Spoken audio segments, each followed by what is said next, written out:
Hi, thanks for listening in. Today I plan to cover an extremely interesting topic on the luxury retail store. Now, when I talk of luxury retail store, I include categories like apparel, cosmetics, watches, shoes, phones. So brands like Hermes, Burberry, Swatch, Rolex, etc. Now, if you see over the last 3-4 months, there's been a lot of conversation about the luxury retail category. There have been reports that the category is expected to decline 35% this year. A lot of people have actually said that the luxury retail store will actually have its demise because luxury consumers are pushing out their purchases. The airport channel where a lot of this sale happens is not happening, and there's going to be widespread fear about shopping at the store, and people might hence move online. Now, I think this is a little premature. In my opinion, and as I will talk about through this session, the luxury retail store will be the center of the shopping experience going forward. And I also think that this category will rebound faster than other categories. Interestingly, if you've been following the news, there's been an overload of the news on the Hermes store in China, which opened and saw $2.7 million of sales on its opening day. In addition, Jaguar Land Rover has been reporting extremely encouraging numbers from its retail stores in China.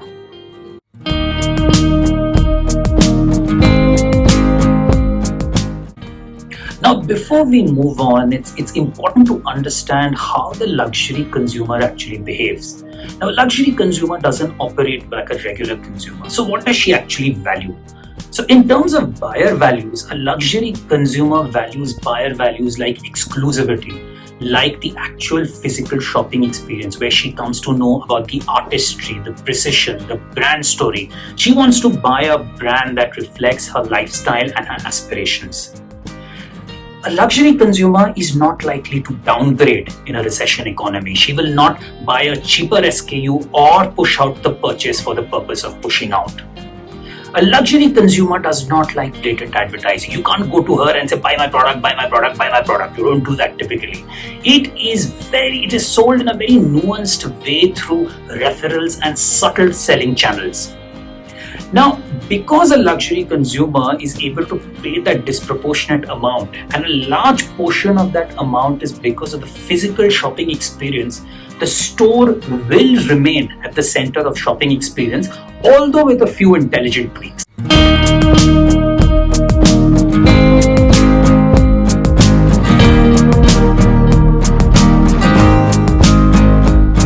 Interesting to see the tweaks that are likely to happen with the luxury retail store. There are 3 tweaks that are likely to happen. One, I'll talk about the shopping process. The second, I'll talk about the store format. And third, in terms of the in-store experience. Now, earlier with the shopping process, the entire process from window shopping to shortlisting to touch and feel and payment used to largely happen at the store. Now, after Corona, what will happen is the process of window shopping will likely move online. But the process after that, once you've shortlisted a product in terms of the touch and feel, coming to know about the brand story and the payment, is likely to happen at the store. The second point is in terms of the store format. Now, if you look at the smaller flagship luxury retail stores, the studio size format, what is likely to happen is an acceleration of the format to a more minimalistic design and only where limited inventory is kept. This is in line with the psyche of the luxury retail consumer, where they value minimalism a lot more, and now they would want a lot more space even in that minimalistic space. Hence, minimalism and limited SKUs. This is likely to positively impact real estate costs and inventory holding costs. For larger luxury retail stores, say in super premium malls, you're going to likely see a concept of a private lounge, where a small portion of that store is carved out for the really premium consumer. She can block 2 hours of that store in advance and go through that entire portfolio there in peace. There is likely, I would still say, I'm not sure if it will happen, but there's a likely upsurge in concierge services. So you as a luxury retail consumer can call up a concierge, and the concierge will come to your house with a portfolio of products, and you can browse through it and actually choose and make a sale on the spot. It's interesting to see if this trend picks up in India. The third point I want to talk about is in terms of the in-store experience.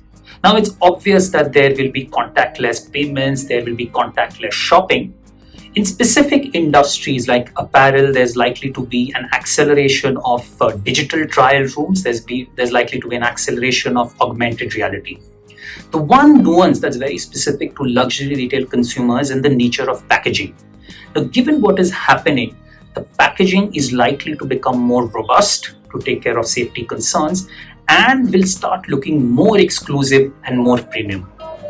In fact, to drive symbolism, you might actually see the mannequins be fully dressed with gloves and masks to send out a larger message.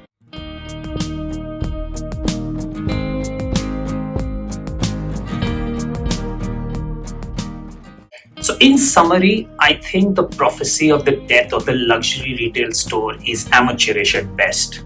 The luxury retail store will stay at the center of the shopping experience and might actually rebound faster than other categories. Geographically, the United States and the developing world are likely to rebound faster than Europe and some of the other mature economies. As history has shown, the luxury retail consumer is inelastic and not just to pricing.